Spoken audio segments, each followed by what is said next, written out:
Ms. Mitchell, I'm going to show you what's entitled Court Admonishments and Defendant's Waivers and Affidavit of Admonitions. Did you review that document with your attorney? Did you understand it? Did you electronically sign it in all the appropriate places? Yes, ma'am.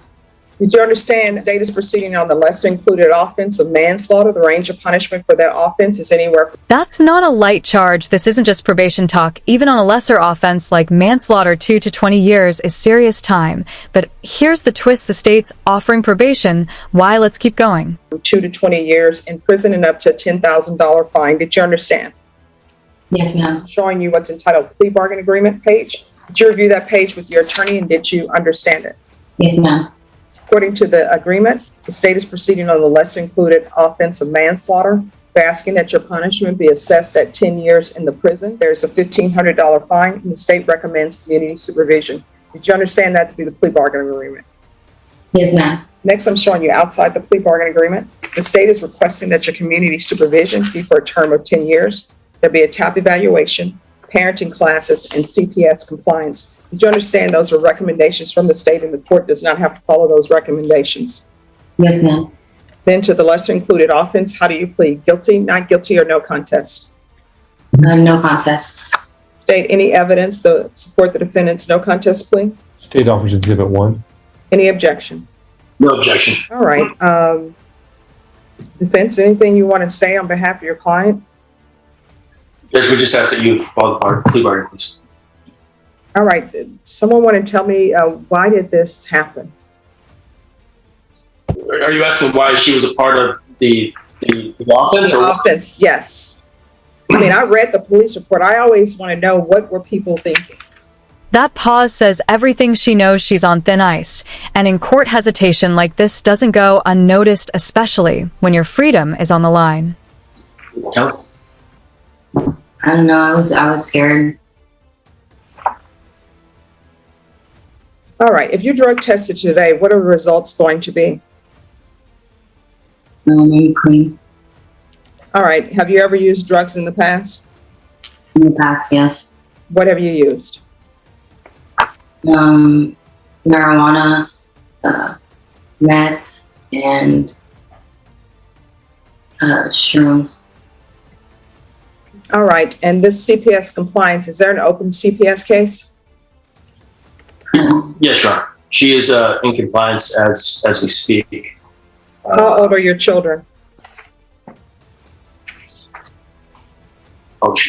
Kaylin, she's 11 months. You only have one child? Yes, Your Honor. One of my twins passed. Okay. All right, the court will sentence you then to 10 years in prison, suspended and probated for 10 years, $1,500 fine, probated. CPS compliance, parenting classes, UA hotline. Are you employed? This is where the emotional weight hits: losing a child, court-mandated counseling, no job, and now facing a sentence. It's not just a courtroom decision. It's a life unraveling. Not currently, no. How are you supporting yourself?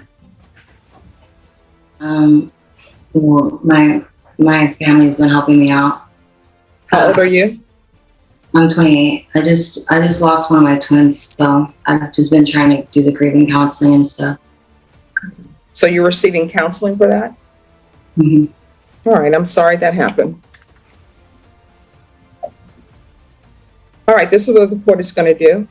As previously stated, sentence you to 10 years in prison, suspended and probated for 10 years, $1,500 fine, probated, CPS compliance, parenting classes, the UA hotline, proof of employment within 60 days. There's to be no employment as a home health care provider or minor.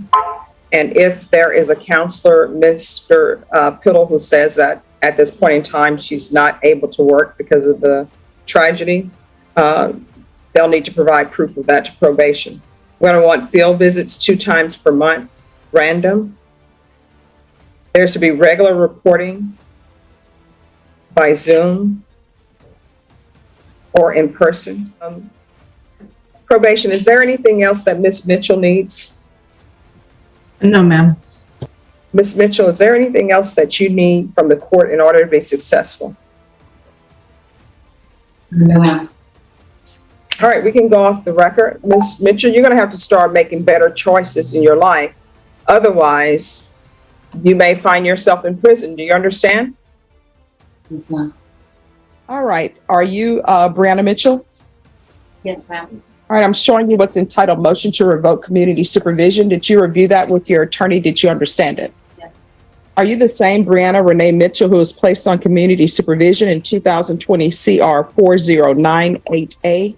She pleads true again one by one. Every violation stacks the odds. This isn't just a misstep, it's a spiral. The judge isn't just checking boxes, they're building a case for revocation. For the offense of manslaughter on December 10th, 2021 for a term of 10 years. Is that you? Yes. All right, state. Yes, Judge, violated condition number 1 on or about the 8th day of September 2022 in Bexar County, Texas. The defendant, Brianna Renee Mitchell, committed the offense of possession of controlled substance, penalty group 1, in violation of condition number 1. How do you plead to that? True or not true? True. Violated condition number 1 on or about the 8th day of September 2022 in Bexar County, Texas. The defendant, Brianna Renee Mitchell, committed the offense of fail to ID fugitive intent to give false information in violation of condition number 1. How do you plead to that? True or not true? True. Violated condition number 1 on or about the 8th day of September 2022 in Bexar County, Texas. The defendant, Brianna Renee Mitchell, committed the offense of evade arrest or detention in violation of condition number 1. How do you plead to that? True or not true? True. We'll waive the other violations. Any objections to the state's waivers? None. All right, did you understand by pleading true to violations 1, 1, and 1, the court could find it true, grant the motion, and sentence you up to 10 years in prison and up to a $1,500 fine? Did you understand? Yes, ma'am. Knowing that, do you still wish to plead true to violations 1, 1, and 1? Yes. The court will find 1, 1, and 1 true. Is there an agreement? Yes, Judge, we're asking that you grant the motion, revoke her probation, and sentence her to 10 years in the TDC. In addition, Judge, will be taking into consideration cause numbers 2022 CR 10345B, County Court cause number 692652, County Court cause number 692653. Is that the agreement, defense? It is, Your Honor, and I believe I may have made a clerical typo on the certificate of appeal. I may have put the case in TIC instead of the NPR. That's my mistake. Yes. No, I'll correct that. Is there any objections to the court correcting that with the proper cause number? None from the defense. And if I may put something else in the record, Your Honor. Yes. This offense was created during a time where Ms. Mitchell was on federal release, supervised release. She has federal back time, and post the offense, she did time in federal prison. I have some dates if I could put those on the record. Yes. She was in custody in federal prison or federal custody on April 18th, 2016, where she was sentenced November 17th, 2016. And she was not released until April 3rd, 2020. When she was released April 3rd, 2020, it was supervised release. And there was a revocation hearing. And she has federal custody time from February 18th, 2022 to April 13th, 2022. And we ask that she be given credit for federal time in addition to the Bexar County time. So you're asking for credit from April 18th, 2016 to April 13th, 2020? We are, and I did explain to my client that is prior to the offense date, but she was still in custody post that also, and that it's the court's discretion to award time. So with regards to the dates from April 18th, 2016 to April 13th, 2020, was this case open on a motion to revoke or no? I don't believe it was on a motion to revoke. All right, was this case pending? I have to, Right. I can So- check one moment, Your Honor. Okay, so that's what I want to know about that. But with regards to the February 18th to 2020, February 18th, 2022 to April 13th, 2022, this was pending, correct? Yes. All right, so she will definitely receive credit for those dates. I just need to check on the April 18th date. There it is, the final sentence, 10 years, no more second chances. From a plea deal to revocation, Brianna Mitchell's story just took a hard turn. All right. Well, it appears, Ms. Sparks, Yes, Judge. on this case, I'm being informed by the clerk that this case was actually on the system January 2nd, 2016. Yes, Judge, that's what our computer shows. Okay. So we can go back on the record, Brenda. So are you asking the court to follow this agreement? Yes. Are you waiving your right to appeal? Yes, ma'am. All right. Then the court is finding 1 and 1 true. The court will follow your agreement, revoke, sentence you to 10 years in the prison, take in consideration 2022 CR 10345B, County Court Cause number 692-652, 692-653. Give you credit for any time served, and the court will give you the credit served in federal custody from April 2016 to April 3rd, 2020, and February 18th, 2022 to April 13th, 2022. Is there anything else from either side with regards to sentencing? No, Judge. Nothing from defense. All right, good luck. We can go off the record. I saw in this case where parenting classes were ordered for you.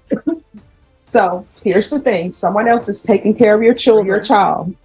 When you are released from prison, and at some point you will be, do not go up to the house acting as though, here I am, let me put my rules in place and disregard whatever rules have been set for your children. You understand? You're going to have to humble yourself. All right, good luck to you.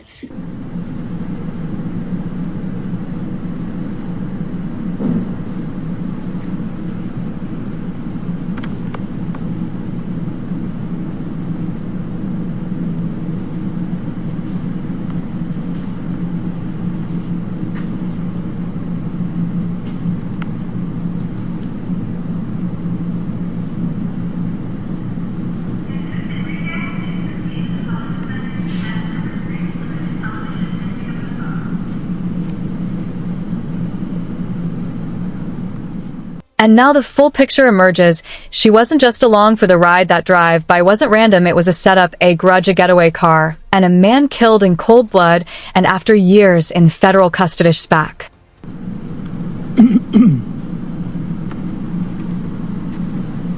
This is a murder arrest on a 2016 case. January 2nd of 2016, the suspect who you just saw, Brianna Mitchell, Brianna Mitchell. She and Daniel Jimenez had shot and killed, or let me say again, Brianna Mitchell had driven the vehicle when Daniel Jimenez shot and killed the victim in this case, Daniel Sinfield, a gentleman in his late 30s, early 40s, on January 2nd, 2016.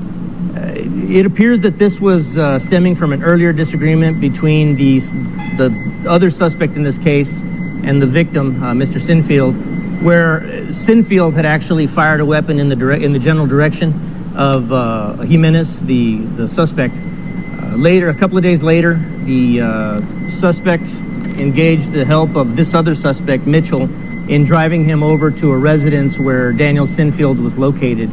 Sinfield was out in the front yard doing some work on his car when the vehicle driven by Ms. Mitchell drove up to the victim. The suspect in the case, the other suspect in the case, Mr. Jimenez, actually leaned out the window and shot the victim one time, and he died there on the scene. The two suspects in this case, Jimenez and Mitchell, both actually went to federal prison for several years on an unrelated drug charge.